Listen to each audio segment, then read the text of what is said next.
Muy bien, mira,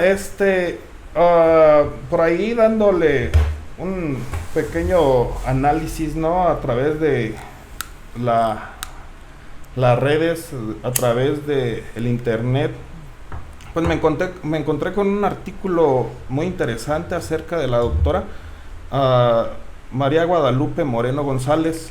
Sí, ella escribió este artículo en una revista que se llama Revista Social Latinoamericana y del Caribe, donde nos describe que un movimiento social puede tener diferentes desarrollos, organizaciones y momentos donde se espera siempre un bien económico, social y democrático. Estos movimientos no siempre tienden a paralizar el desarrollo de un país como tal o de la región donde se encuentran. Uh, Al contrario, ayudan en un futuro a lograr los objetivos. Si son claros y son legítimos, porque hay movimientos sociales o ha habido movimientos sociales pues que no tienen esa legitimidad, no tienen ese respaldo social. De igual forma, comentarte que es el resultado de esfuerzos colectivos, ¿sí? Donde un interés social por transformar la situación actual, ¿sí? Tenemos los movimientos laborales, los movimientos sociales, los movimientos educativos, uh, en fin, no me alcanzaría el tiempo para comentar acerca de todos los movimientos que han surgido en el país. Sin embargo, también me gustaría comentar que son procesos tan complejos, ¿sí? Que marcan el debilitamiento de la estructura pública, de la estructura política de un país, ya que se han descuidado los derechos fundamentales para las personas. Tenemos el movimiento de los mineros, ¿sí? La huelga de Cananea y Río Blanco, con Esteban Calderón.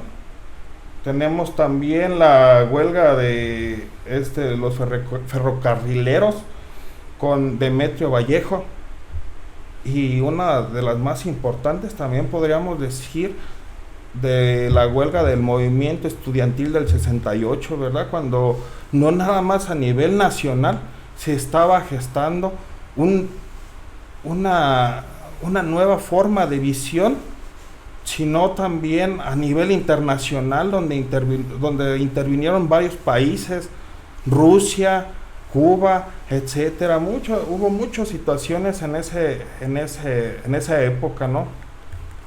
A mí me gustaría hablar también del movimiento zapatista, el EZLN, que tuvo como punta de lanza el bello estado de Chiapas a principios de la década de los 90, en el 94. Este movimiento lo encabezaba el subcomandante Marcos. Pero ¿por qué surge este movimiento? Fíjate que por ahí a principios de los años 2000 tuve la oportunidad de estar visitando a los hermanos chapanecos, a los cuales saludo con mucho afecto. Me enseñaron bastantes cosas. Por ahí tengo un amigo que lo considero parte de mi familia, Carlos Guzmán, del municipio de Ocotzingo, que fue nuestro guía turístico. Nos llevó a conocer diferentes lugares: Chapa de Corzo, Tuxtla Gutiérrez, San Cristóbal, etcétera, etcétera. Pero lo que más me impresionó fue cuando llegamos a su comunidad, que se llama Jetja, que en celtal quiere decir donde dos ríos se unen. Nos platicaba que este movimiento zapatista surge debido a las necesidades sociales que no se habían sanado, que no se estaba, no había reflectores hacia el sur, al sureste del país, prácticamente estaban en total abandono. Nos platicaba él que había gente que moría de cosas tan sencillas, ¿no? Como un coma diabético, porque no había medicamentos, no había hospitales cerca, que había gente que moría debido a la presión, ¿no? A la presión elevada, igualmente, porque los medicamentos eran muy costosos. A lo mejor sí podían surtirlos un par de ocasiones, pero después la situación económica pues ya no lo permitía. Comentarte, fíjate que el salario mínimo, cuando el salario mínimo aquí en el resto del país era de 89 pesos, el salario mínimo en Chiapas en ese entonces, fue lo que me comentó, no tengo fuentes verídicas, ¿verdad? Ni tomé información, más que nada lo que los pobladores de esa área me comentaban. Yo creo que más veracidad que esa pues no se requiere, ¿verdad? Ellos fueron los y han sido los que han estado viviendo este tipo de situación. Me comentaban que el salario mínimo o lo que se daba de paga en ese entonces eran 32 pesos por una jornada laboral de 8 horas. Que el resto para poder cubrir las necesidades básicas de toda persona, pues las tenían que encontrar de la naturaleza, ¿no? Iban al río a pescar y pues por ejemplo bajaban plátanos de los vástagos, criaban sus propias gallinas, ¿sí? sus propios cerditos ahí también para el consumo propio. Y entonces fíjate que para llegar a esta comunidad de Ocotzingo, a Getjau, duramos 2 horas y media en carro particular. Ahora imagínate, para llegar en un transporte público, pues está difícil. Y eso que ya eran caminos ya en forma de terracería. Pero, ¿qué pasa, no? Con esta situación, pues es hasta el principio de los 2000 cuando comienza a cambiar la realidad de ellos, ¿no? Que debido a los derechos humanos y todo eso, presiones internacionales, se ven beneficiados ellos también. Sí,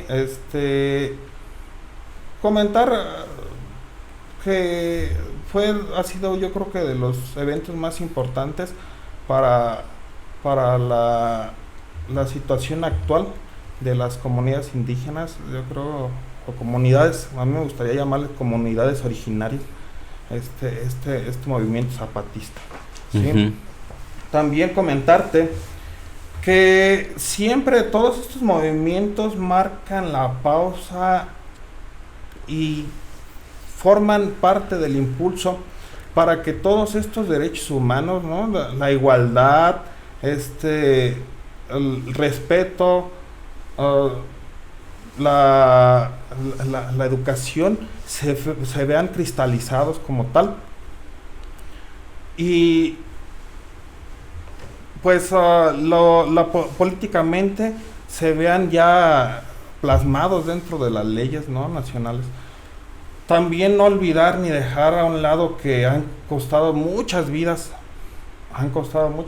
humanas, han costado mucho esfuerzo, mucho trabajo, todos estos movimientos sociales.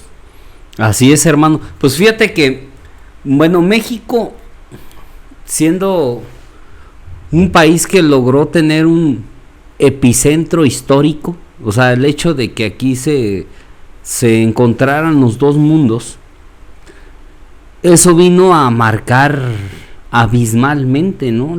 El camino de la historia de nuestro país y de todo lo que es América en general.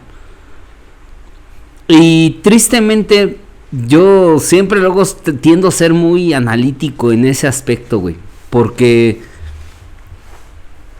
luego tendemos a romantizar ciertas cosas de la historia de nuestro país, pero luego cuando lo ves muy fríamente te vas dando cuenta que al último, por decir, la conquista vino a afectar a la población, no tanto a los liderazgos de las comunidades, los famosos cacicazgos.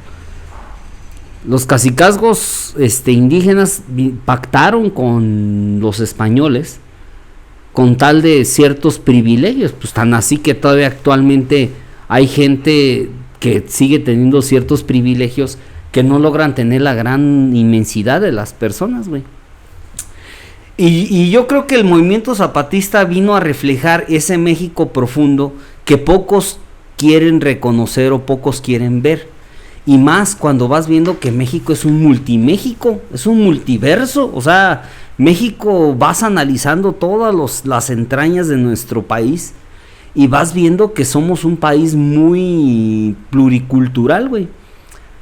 Tan así que hemos tenido diferentes transformaciones en torno social, güey.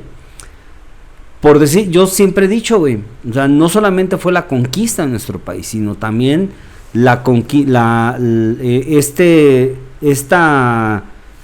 esta migración entre Estados Unidos y México. Yo creo que también eso ha venido a cambiar. Y que luego los movimientos sociales terminan siendo un reflejo de todo esto, ¿no? O sea, de todos estos aspectos históricos, porque siempre va muy apegado y muy allegado a lo económico, ¿no? O sea, cuando hay una población en una situación de desventaja social, siempre termina a haber inconformidad, porque siempre los recursos se canalizan en unos cuantos, güey. Porque así hemos venido siendo acostumbrados, güey. Por eso surgen estos movimientos espontáneos, pero a la vez de hartazgo y a la vez de inconformidad histórica, güey. Entonces, en un país donde vivimos en una desigualdad social, donde México, siendo una de las 20 economías más importantes a nivel global, ¿Cómo es posible que la concentración económica se concentra en unos cuantos, güey? O sea, México es un país muy rico, pero esa explotación de nuestros recursos naturales o de nuestros servicios lo tienen unos cuantos, güey. Eso obviamente que es un reflejo de la inconformidad social. Y luego hay movimientos que son muy generalizados, o sea, que aglutinan a la mayor parte de la población, que yo creo que son los movimientos que generan cambios más radicales, güey. Y hay movimientos que son de minorías, pero que también contribuyen al cambio social, güey, a la percepción social, güey. Tristemente vivimos en un estado donde estos que son muy beneficiados, pues tratan de evitar, ¿no?, el que las cosas cambien, güey. Por eso la concentración de poder entre empresarios, religión, políticos, güey, se vuelve como un círculo vicioso donde solamente unos cuantos quieren salir beneficiados. Y fíjate que lo del zapatismo fue un tema que yo creo que muchos éramos niños cuando surgió el tema zapatista, güey, éramos pues pequeños, güey. Pero luego el estar tan allegado al tema, por decir magisterial, pues eso inevitablemente te escuchabas esos temas, güey. O sea, uno lo escuchaba de morro, se empapaba uno de morro, güey. Y vas viendo que de forma natural, tarde o temprano iba a salir un movimiento así, güey. Tarde o temprano, güey. O sea, incluso es dialéctico, pues, güey. O sea, no es un tema que si no era el subcomandante el que organizaba, iba a ser otro, pero en algún momento iba a darse un movimiento así, güey, porque llega un momento en donde es insostenible todos los acontecimientos, pues, que llegan a tener, güey. Y México es un semillero de movimientos sociales, güey. O sea, hemos tenido en la historia una infinidad de movimientos sociales, y yo creo que el movimiento del 68 es un movimiento clave en la historia de la organización de movimientos sociales, güey, en la actualidad. O sea, yo creo que es el primer movimiento donde no es politizado en torno a una figura política, sino es una organización estudiantil que levanta la voz pidiendo cosas básicas de su autonomía como estudiantes, güey.